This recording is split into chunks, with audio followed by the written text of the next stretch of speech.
Manipuri Laumi Singh Thona Hena Pinaba Amadi Pothok Hena Puthokuna Semitlon Pagat Hanabagi Pandamda Self-Help Committee Kaching Kunauna Kisan Sangha Manipur Branch Amadi ICAR Research Complex for NEH Reason Kusamaduna Nomagi Oiba Summer Vegetable Mela Kaching Kunauna Pangthokhe Mela Duda Head of Regional Center ICAR Manipur Ge Dr. Soibam Basantana Athibuti Plan Kisan Sangha Manipur Branch Ki N Indubusana President Amade Masak Naiba Mui Kayana Thoromaduda Saruk Yaki Mela Duda Athoiba Mithunglen Warod Piraduna Dr. Soibam Basantana Hai Manipura Si Chada Humpurom de Lomi Gisin Famda Laiba Lamne Hauzikti Lamda Masiki Lomi Pau Thaba Kakna Lomi Oibangamdre Sendongsu Amata Pangbangamdre Maramaduna Lomi Signa Integrated Farming da Mai Onsenduna Matam Matamgi Pothok Marangkaina Sendong Laina Pothok na Bahona Bamathau Tai Kakjing Kunauge Lomi Signa Honariba Se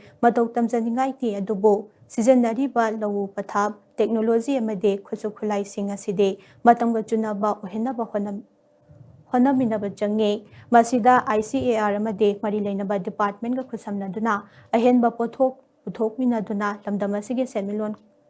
Kanminasi Loinada Mela si Matung Tarak Padadi Hena Pak Jauna Pangthok Nabasu Honagani Haiba Wafam Mahakna Fongdoke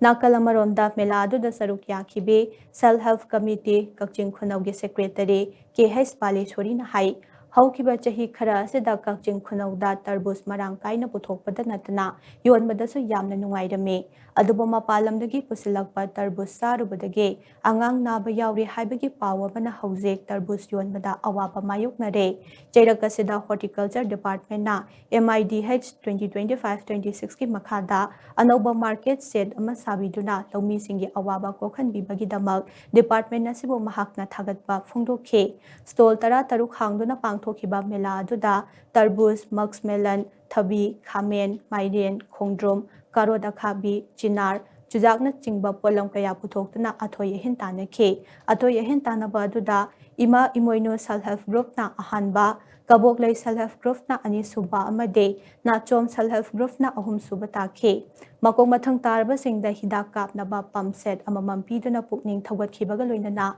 Mela Duda Saruk Yakiba Singdasu Podi Piduna Pukning Tawat Ki Technology gumba research organization Manipuri ICAR gumba sumajina the department or horticulture district horticulture officer Thoban Yauri ko as moina punna technology ji moida kamai tro moi technology ji anu technology ji si pisalagadi moi ki darbuja thaba khangde adagi koi mairen thaba khangde sumada koi ki potok sengalagadi moi ju hena chenong phangdoi ne bako aduna koina masigi mathang chaidadi koina yamna pak channa yam chauna ko si jaga jen to mo imphal na koroga yam chauna sibi bi ai bako